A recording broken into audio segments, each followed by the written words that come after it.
शुरू अल्लाह के नाम से जो बड़ा मेहरबान निहायत रहम करने वाला है। आज हम बनाएंगे बहुत ही मज़ेदार, बहुत ही टेस्टी, बहुत ही लजीज यखनी बीफ पुलाव। यकीन जाने इतना टेस्टी, इतने मज़ेदार बनता है और इतना जूसी बनता है कि आप जब एक दफ़ा खाएंगे ना तो इसके दीवाने हो जाएंगे। और जब आप इसको अपने ससुराल वालों को खिलाएंगी ना तो इंशाअल्लाह ताला आपके दीवाने हो जाएंगे और आपकी वाह वाह लगी पड़ी रहेगी। जो चाहती हैं औरतें अपनी सास को अपना दीवाना बनाना, एक प्लेट खिला दें बीफ पुलाव यखनी, यकीन करें वो आपकी दीवानी हो जाएंगी और सास बहू के झगड़े तो वैसे ही ख़त्म। तो बस इसकी रेसिपी कैसे है, किस तरह बनेंगे, वो सब मैं आपको डिटेल में बताऊंगी।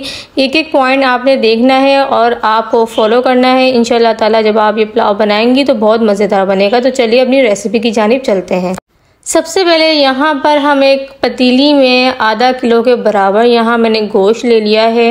इसको अच्छे से वॉश कर लिया था। गोश्त को हमेशा अच्छे से वॉश कर लिया करें। उसके बाद यहाँ पे 2 टेबल स्पून सौंफ और यहाँ पे 4 से 5 अदद लौंग ली हैं। जायफल जावित्री थोड़ी सी ले ली है। 2 दालचीनी के टुकड़े ले लिए हैं और तकरीबन 15 से 20 अदद मैंने यहाँ पर काली मिर्चें ले ली हैं और 2 टेबल स्पून साबुत धनिया ले लिया है। एक बड़ी इलायची ले ली है, 2 छोटी इलायची, तेज पत्ते के 3-4 पत्ते ले लिए हैं और बस इन तमाम चीज़ों को इसके अंदर शामिल कर देंगे।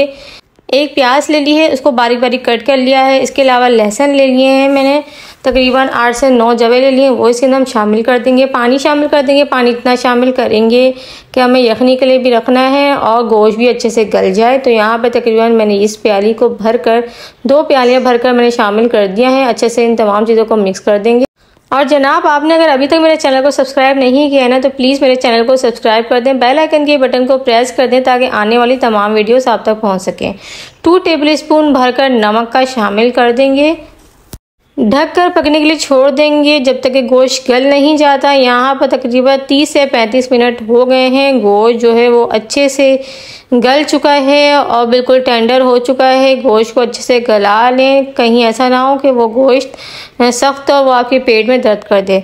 तो गोश्त को चेक करने का तरीका इस तरह होता है, एक बाउल में थोड़ा सा पानी ले लें ताकि बोटी से आपका हाथ भी ना जले और इस तरह से आप देख सकते हैं कि अच्छे से गोश्त गल चुका है। तो बस अब हम इसको अच्छे से मिक्स कर देंगे और साइड में रख देंगे। यहाँ पर हम दूसरा काम क्या करेंगे, दूसरी पतीली में तेल ले लेंगे, तकरीबन 1 कप के बराबर यहाँ पे मैंने ऑयल ले लिया है। उसके बाद यहाँ पर मैंने 2 बड़ी प्याज ले ली हैं जिनको बारीक बारीक कट कर लिया है। अच्छे से ऑयल में फ्राई कर लेंगे प्याज को।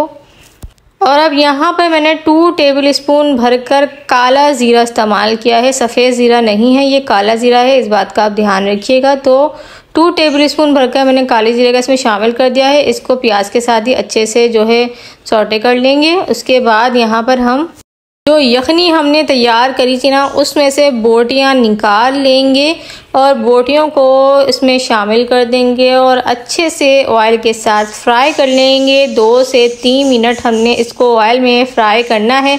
इस तरह बोटियों का जो कच्चापन होता है वो ख़त्म हो जाता है और बोटियां बहुत मज़ेदार लगती हैं, कुरकुरी भी हल्की हल्की हो जाती हैं।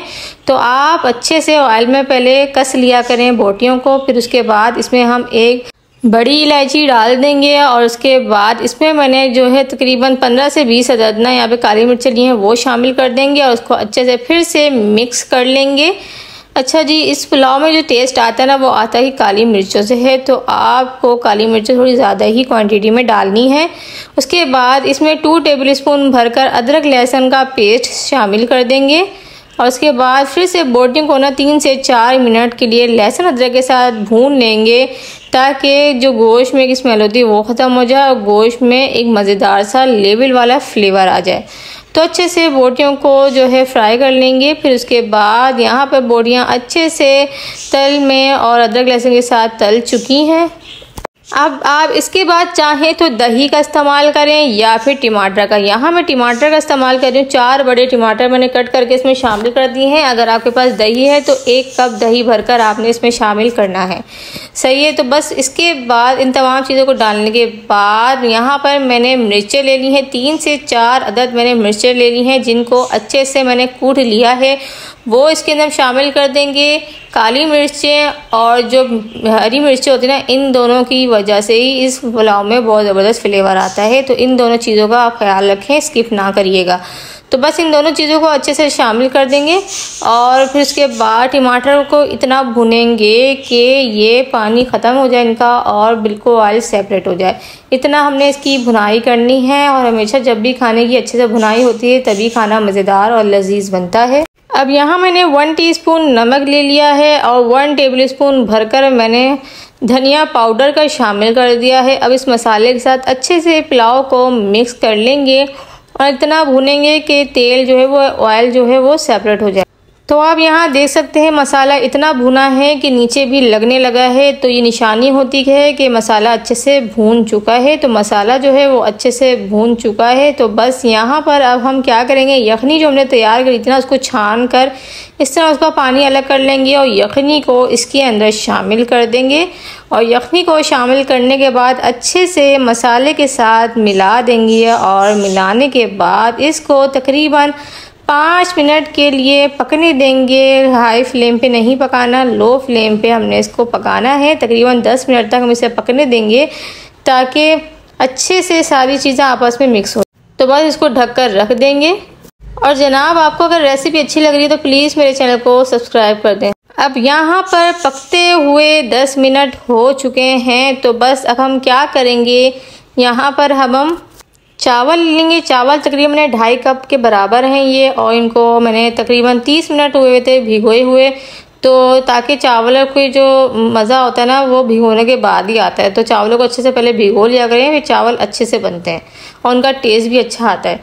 तो बस चावलों को इसके अंदर हम शामिल कर देंगे और अच्छे से मिक्स कर देंगे, ढक कर पकाने के लिए रख देंगे और चावलों को अच्छे से इसी पानी में हमने पकाना है। जब भी मैंने पहले कहा था कि यखनी की पानी की क्वांटिटी इतनी रखें कि यखनी के लिए भी हो और चावल उसमें आराम से बन जाए। तो बस यहाँ पर अब आप देख सकते हैं चावल बनकर तैयार हैं। इसको अब एक कनी बस इसकी रह गई है। तो बस अब हम क्या करेंगे, इसको दम के लिए रख देंगे। आप नीचे देख सकते हैं मैंने तवा रखा हुआ है और पतीली में मैंने थोड़ी सी प्याज फ्राई की हुई जो है ना ऊपर छिड़क दिए इस तरीके से। पुलाव में हमेशा ऐसे डाल दिया करें, बहुत मज़ेदार इस तरह से पुलाव लगता है। और इसको छिड़कने के बाद अब हम तकरीबन 15 मिनट के लिए इसको दम पर रख देंगे जब तक इसमें भाप नहीं बन जाती। यहाँ 15 मिनट हो चुके हैं, भाप अच्छे से बन गई थी। तो बस अब हम इसको अच्छे से मिक्स कर देंगे और बहुत ही मज़ेदार, बहुत ही लजीज, बहुत ही शानदार और बहुत ही झटपट तैयार होने वाला बीफ यखनी पुलाव बनकर तैयार है। और इतने मज़ेदार बना है और उसकी जो खुशबू आ रही है ना, यकीन करें साथ मोहल्लों में जब फैल रही होगी ना, सब बोल रहे होंगे किसके घर इतना मज़ेदार पुलाव बन रहा है। तो आप इसको रेसिपी को बिल्कुल ट्राई करें और जब करें तो मुझे लाजमी बताएगा। फिर मिलेंगे नेक्स्ट वीडियो में, जब तक के लिए अल्लाह हाफ़िज़।